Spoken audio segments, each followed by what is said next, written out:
Chapter 6, Beast from Air, Lord of the Flies. There was no light left save for that of the stars. When they had understood what they made this ghostly noise, and Percival was quiet again, Ralph and Simon picked him up unhandily and carried him to a shelter. Piggy hung about in ear for all his brave words, and the three bigger boys went together to the next shelter. They lay restlessly and noisily among the dry leaves, watching the patch of stars that was the opening toward the lagoon.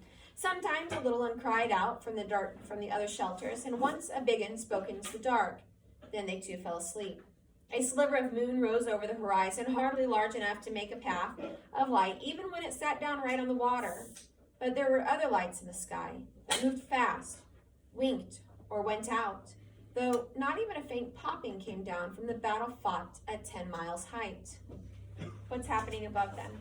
A fire, or like a jet fight. A what? Jet fight. A jet fight, an air fight. What time period is this? 1940. Okay. What war is going on? World War II. World War II, hence why they were evacuating Europe, right? Their plane, it was shot down by enemy fire. I haven't outright told you that at this point in time, but that's why their plane crashed too, okay? Now they're on this island, and above them, there's a jet fight going on, okay? Does that make sense to you guys? Yeah. Okay. Wait, their plane got shot down by the other. Okay, I thought it just crashed. Yeah, well, it crashed because it had been shot down, okay? But there's no way you would have known that without me telling you at this point in time. How did you know that? I read the book. Oh, okay, that makes sense. But a sign came down from the world of grown-ups, though at the time there was no child awake to read it. There was a sudden bright explosion and a corkscrew trail across the sky, and then darkness again and stars. There was a speck above the island, a figure dropping swiftly beneath the parachute, a figure that hung with dangling limbs. The changing winds of various altitudes took the figure where they would, and then 3 miles up, the wind steadied and it bore in a descending curve around the sky and swept it in a great slant across the reef and the lagoon toward the mountain. The figure fell and crumbled among the blue flowers of the mountainside. But now there was a gentle breeze at this height too, and the parachute flopped and banged and pulled. So the figure, with feet that dragged behind it, slid up the mountain, yard by yard, puff by puff. The breeze hauled the figure through the blue flowers and over the boulders and red stones until it lay huddled among the shattered rocks of the mountaintop. Here the breeze was fitful and allowed the strings of the parachute to tangle and festoon, and the figure sat, its helmeted head between its knees, held by a complication of lines. When the breeze blew, the lines would string taut, and some accident of this pull lifted the head and chest upright so that the figure seemed to peer across the brow of the mountain. And then each time the wind dropped, the lines would slacken and the figure would bow forward again, sinking its head between its knees. So as the stars moved across the sky, the figure sat on the mountaintop and bowed and sank and bowed again. So think about what is this that's fallen? Human being. A person that has fallen onto their island, right? A parachutist. And what's happening to his body? It's a big rag doll. It's a rag doll. Why? He's dead. Okay. In the darkness of early morning, there were noises by a rock a little way down the side of the mountain. 2 boys rolled out a pile of brushwood and dead leaves. 2 dim shadows, talking sleepily to each other. They were the twins, on duty at the fire. Full stop. Where are they on duty at? The fire. And what were they doing? The fire. Sleeping. They were sleeping. It's like rule number 1. Make sure that the fire doesn't go out. Make sure we have smoke, right? In theory, one would have been asleep and one on watch, but they could never manage to do things sensibly if that meant acting independently, and since staying awake all night was impossible, they had both gone to sleep. Now they approached the darker smudge that had been the signal fire, yawning, rubbing their eyes, treading with practiced feet, and when they reached it, they stopped yawning, and one ran quickly back for brushwood and leaves. The other knelt down. I believe it's out. He fiddled with sticks that were pushed into his hands. No! He lay down and put his lips close to the smudge and blew softly. His face appeared, lit redly. He stopped blowing for a moment. Sam, give us tinderwood. Eric bent down and blew softly again until the patch was bright. Sam poked the piece of tinderwood into the hot spot and then a branch. The glow increased and the branch took fire. Sam piled on more branches. Don't burn the lot. You're putting on too much, said Eric. Oh, let's warm up. We'll only have to fetch more wood. I'm cold. So am I. Besides, it's dark. All right, then. So you see that twin mentality, they're going back and forth, finishing each other's sentences here, right? Okay. Eric squatted back and watched Sam make up the fire. He built a little tent of dead wood, and the fire was safely light. That was near. He'd have been waxy. Huh? For a few moments, the twins watched the fire in silence, and then Eric sniggered. Wasn't he waxy? About the fire and the pig? Lucky he went for Jack instead of us. Okay, so what do you think the word waxy means in this sentence? Huh? Molly. Not quite. He would have been waxy about the fire and the pig. Concerned. Angry. He would have been angry. Yes, he would have been angry. He said it. It's okay. It's not a big deal. Yeah, he'd have been angry about it. Yeah, okay. He'd have been angry about it. And so who are they talking about? Ralph. Ralph. Okay. Okay. Huh. Remember old Waxy at school?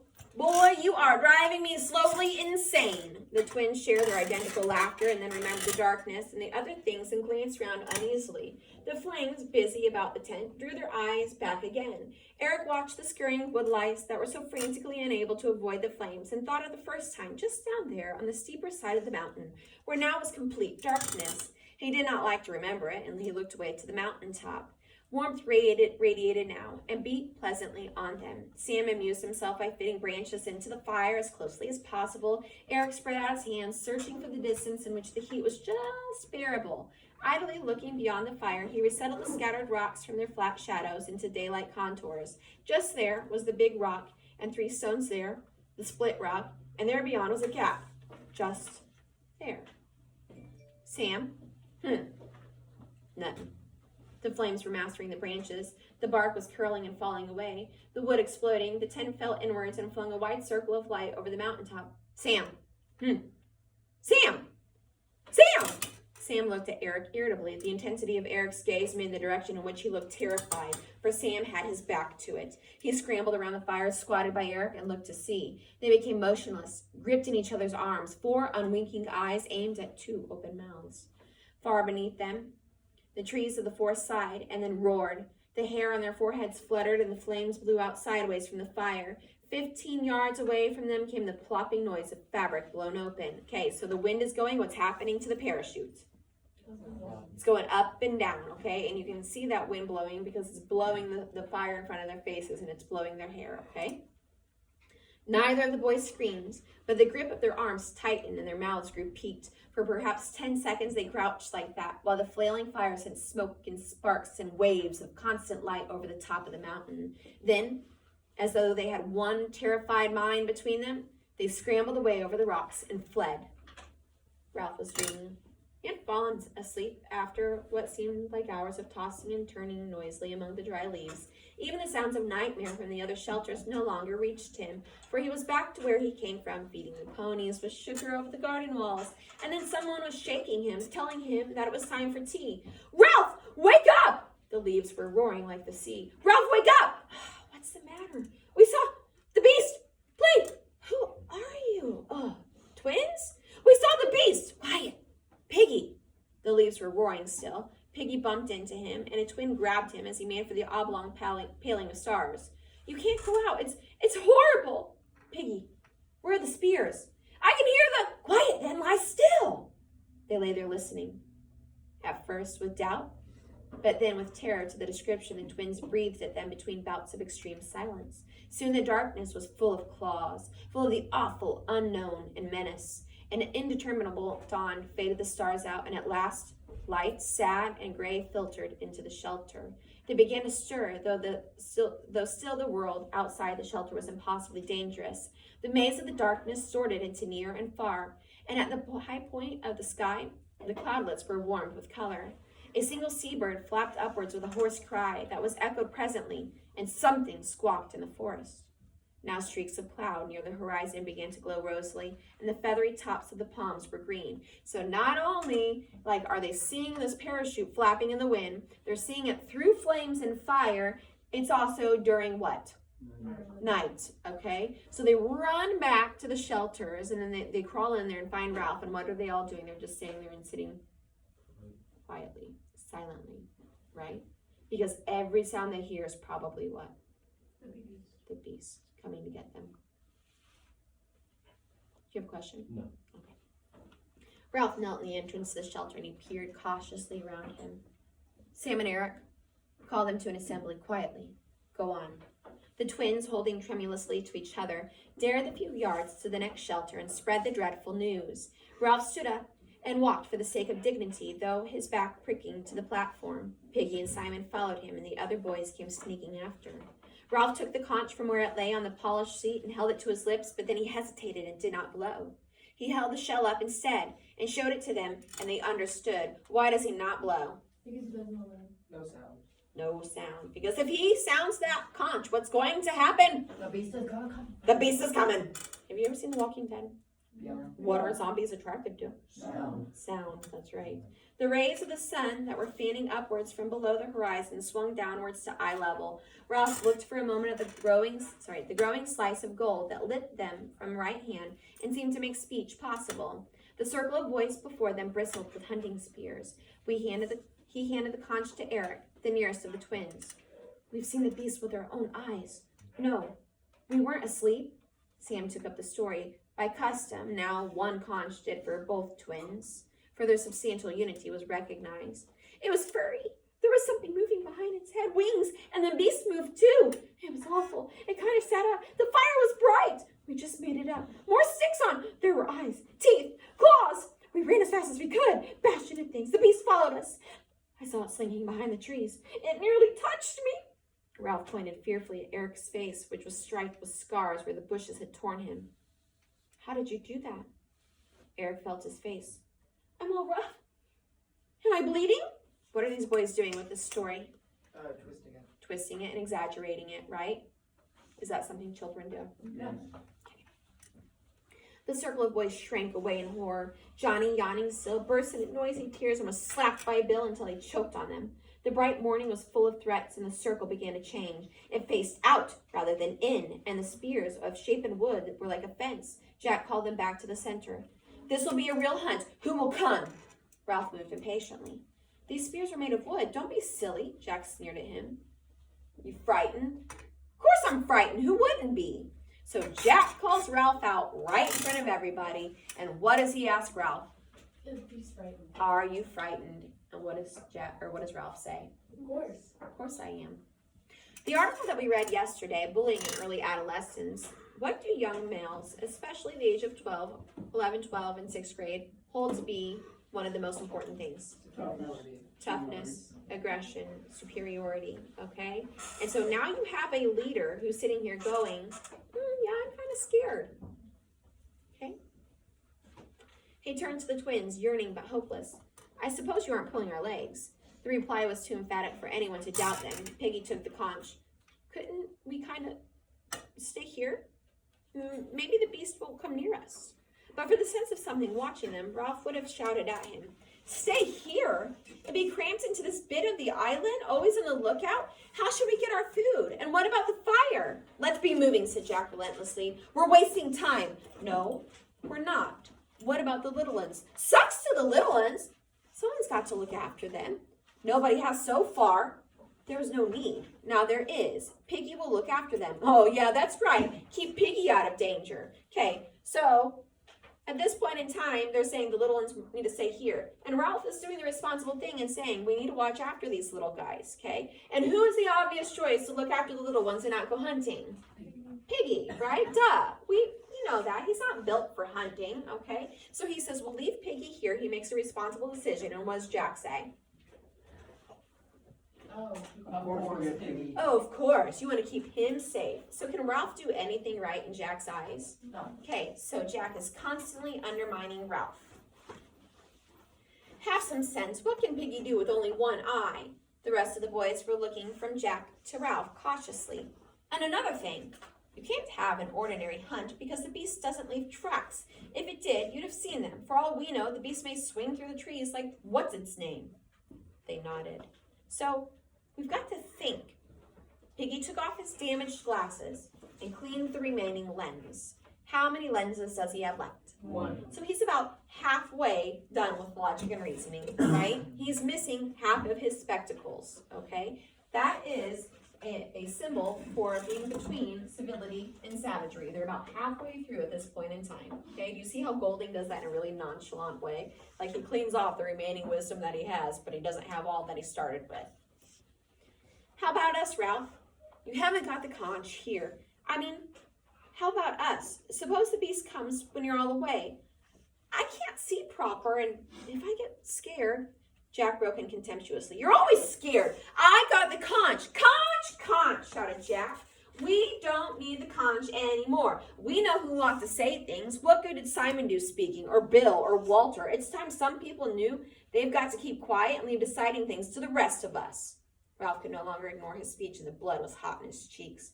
You haven't got the conch. Sit down. Jack's face went so white that the freckles showed as a clear brown flecks. He licked his lips and remained standing. This is a hunter's job. The rest of the boys watched intently. Piggy, finding himself uncomfortably embroiled, slid the conch to Ralph's knees and sat down. The silence grew oppressive, and Piggy held his breath. This is more than a hunter's job, said Ralph at last, because you can't track the beast. And don't you want to be rescued? He turned to the assembly. Don't you all want to be rescued? He looked back at Jack.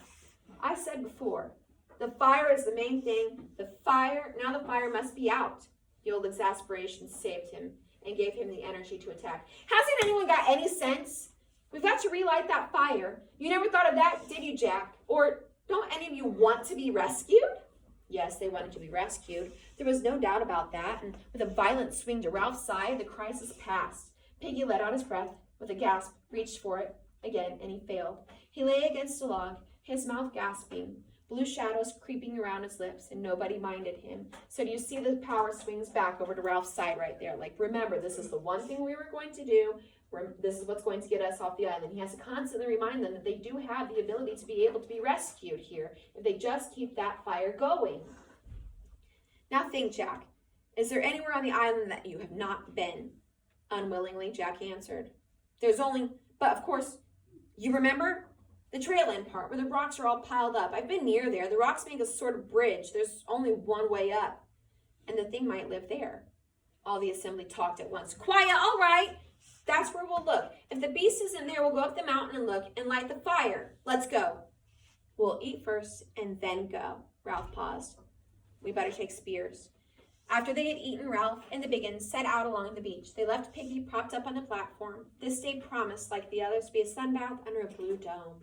The beach stretched away before them in a gentle curve till perspective drew it into one of the forests, for the day was not advanced enough to be obscured by the shifting veils of mirage. Under Ralph's direction, they picked up a careful way along the palm terrace, rather than dare the hot sand down by the water. He let Jack lead the way, and Jack trod with a theatrical caution, though they could have seen an enemy 20 yards away. So what's Jack doing? He's on prowls. Yeah, he's prowling, even though they could have seen an enemy 20 yards away. He's being ridiculous, okay? Ralph walked in the rear, thankful to have escaped responsibility for a time. Simon, walking in front of Ralph, felt a flicker of incredulity. A beast with claws that sat on a mountaintop and left no tracks, and yet was not fast enough to catch Sam and Eric. However Simon thought of the beast, there rose before his inward sight the picture of a human, at once heroic and sick. He sighed.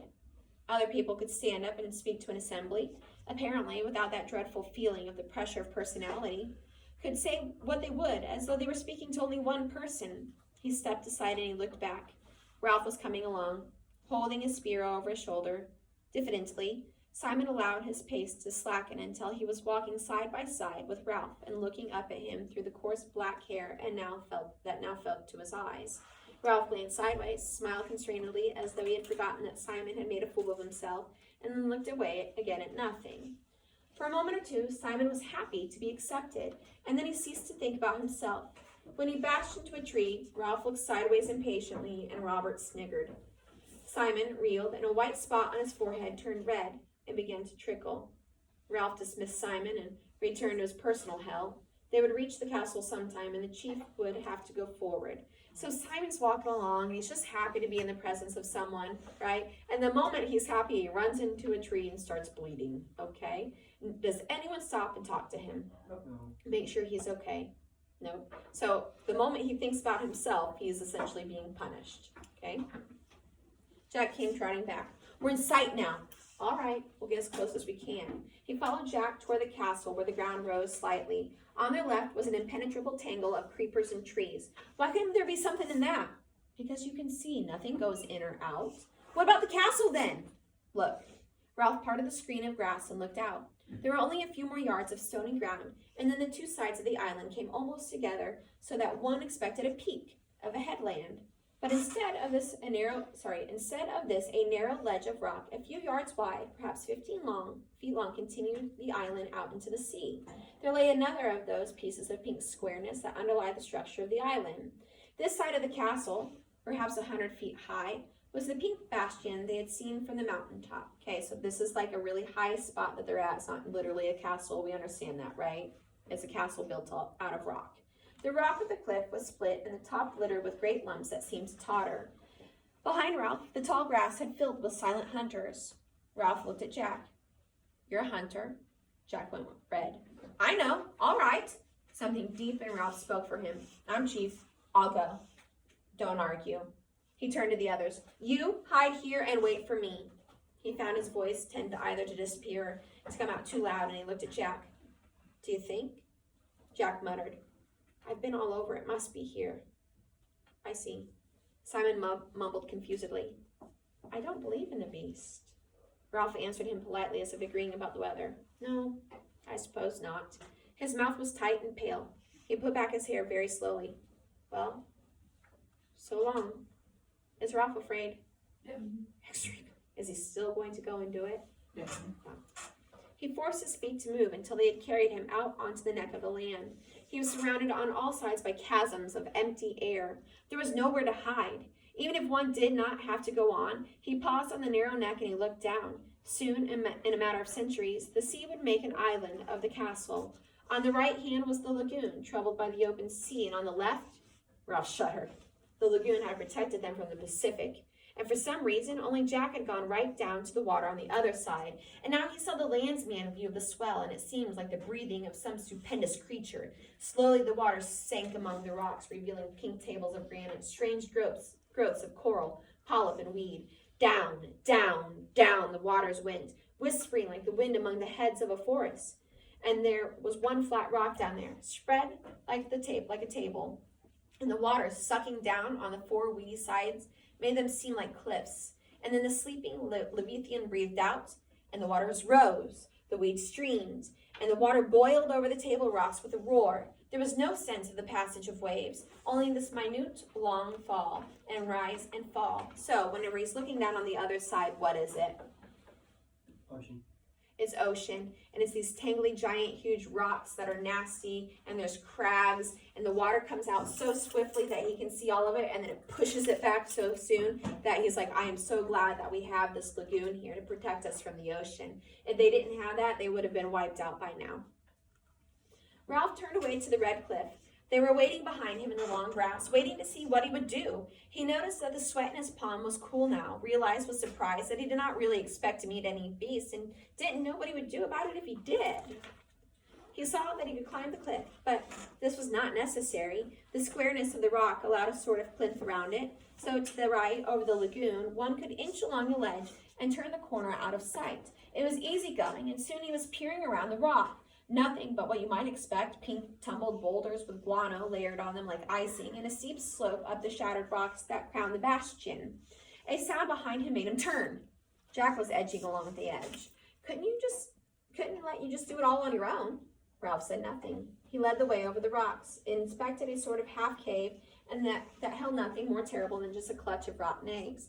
And he at last sat down, looking around him and tapping the rock with the butt of a spear. Jack was excited. What a place for a fort. A column of spray wetted them. There's no fresh water. Well, what's that then? There was indeed a long green smudge halfway up the rock. They climbed up and tasted the trickle of water. You could keep a coconut shell there, filling it all the time. Not me. This is a rotten place. So does Ralph like this location? Not at all. It's high. It's among crags and rocks. He says there's not really a lot of water here. There's rotten water coming down the rock, and what's in the cave itself? rotten eggs. He said, this is just a rotten place. I don't want to be here. Quickly. Side by side, they scaled the last height to where the diminishing pile was crowned by the last broken rock. Jack struck the near one with his fist, and it grated slightly. Do you remember? Consciousness of the bad times in between them came to them both, and Jack talked quickly. Shove a pond trunk under that, and if the enemy came, look. 100 feet below them was a narrow causeway, and then stony ground, and then the grass dotted with heads, and behind that the forest. One heave, cried Jack, exulting, and whee! He made a sweeping movement with his hand. Ralph looked towards the mountain. What's the matter? Ralph turned. Why? You were looking. I don't know why. There's no signal now. Nothing to show. You're nuts on the signal. So they're walking along. They see this rock that's kind of teetering, right? And Jack's like, you know what you could do? You could put a palm frond underneath that, and then like whenever someone's underneath it and it's an enemy, you just pull it out from underneath it, and it's going to send that rock falling. Do you remember in the beginning whenever Simon, Jack, and Ralph were pushing the rocks? They pushed that giant huge rock, and it like went, and it was like banging all the way down the side of the mountain, and they just sat there and watched it in amazement. Okay, so that's kind of what they're talking about right here. And they're like, why are we even worried about the rocks? Jack's like, the fire went out. Who cares about rocks and making these kind of weapons? The top blue horizon encircled them, broken only by the mountaintop. That's all we've got. He leaned his spear against the rocking stone and pushed back 2 hands full of hair. We'll have to go back and climb the mountain. That's where they saw the beast. The beast won't be there. Well, what else can we do? The others, waiting in the grass, saw Jack and Ralph unharmed and broke cover into the sunlight. They forgot the beast in the excitement of exploration. They swarmed across the bridge and soon were climbing and shouting. Ralph stood now, one hand against an enormous red block, a block so large as a mill wheel that had been split off and hung, just tottering. Somberly, he watched the mountain.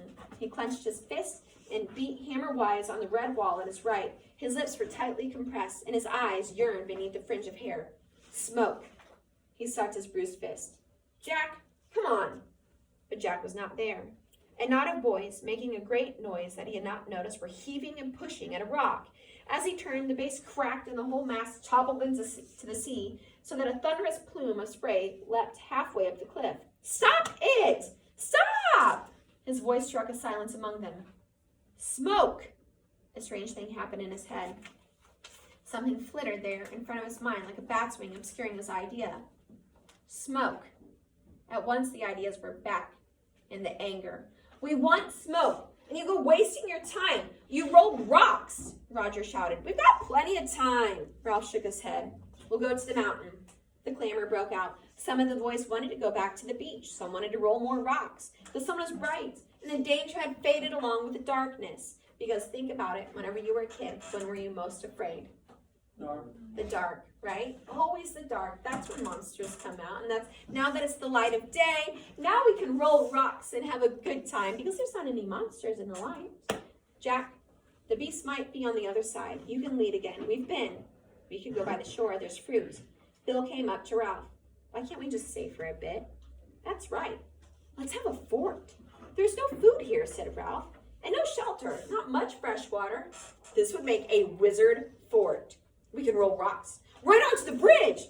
I say we'll go on, shouted Ralph furiously. We've got to make certain. We'll go now. Oh, let's stay here.